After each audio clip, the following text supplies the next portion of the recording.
Can't is not part of your vocabulary. If you just put your mind to it, you can do it. And you believe that? Yeah. That's the crazy thing is if you're never given limits, then you think, I can do anything. And if she could do anything, she wanted it to be this, what she saw her hero, Dominique Moceanu, doing on TV. There was just one problem.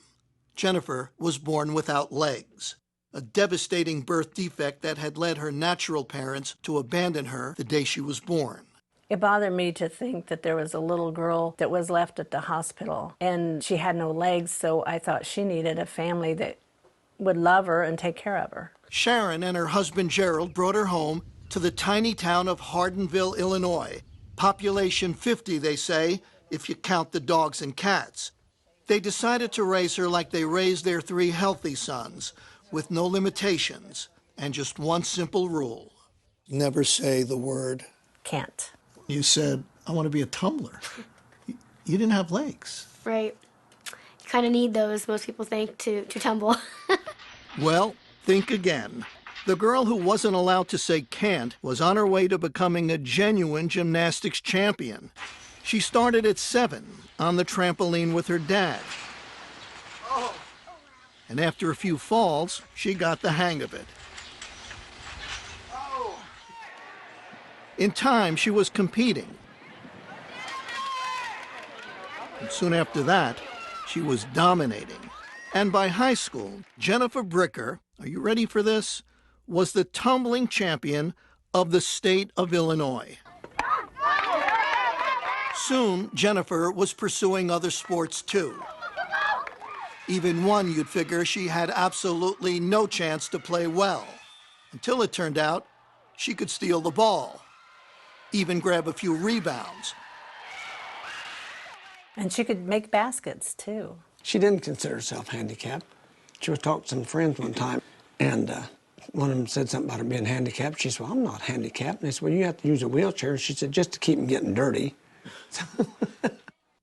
One day at age 16, out of curiosity, Jennifer asked her mother a question. Hey, is there anything that you, know about my adoption or biological family that you didn't tell me? I said, okay, but you got to sit down. And she said, Mom, I'm always sitting.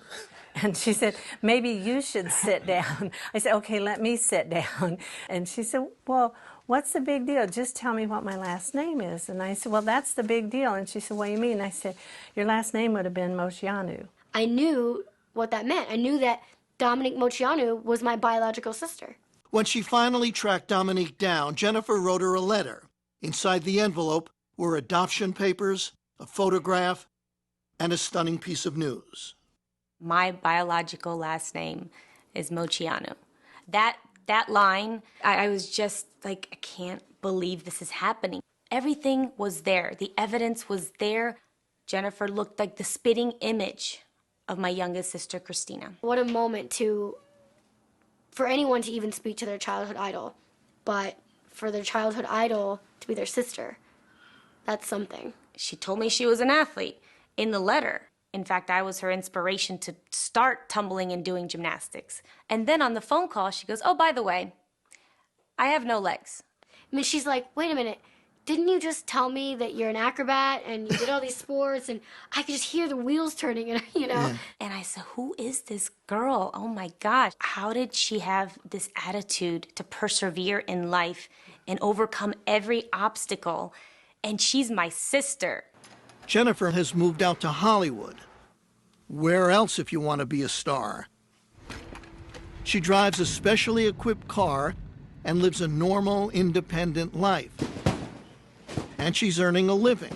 How else? As a gymnast. She's an acrobat who has toured with Britney Spears. And now she's training for a classical performance at New York's Lincoln Center. We got to go to Ohio and got to watch her perform. The audience just went crazy. They stood up and they were whistling and screaming and clapping and all this, and I was blubbering. I was sobbing because it was so beautiful, and it's like, oh my goodness, that's my baby. The baby who was taught early on never to say the word can't.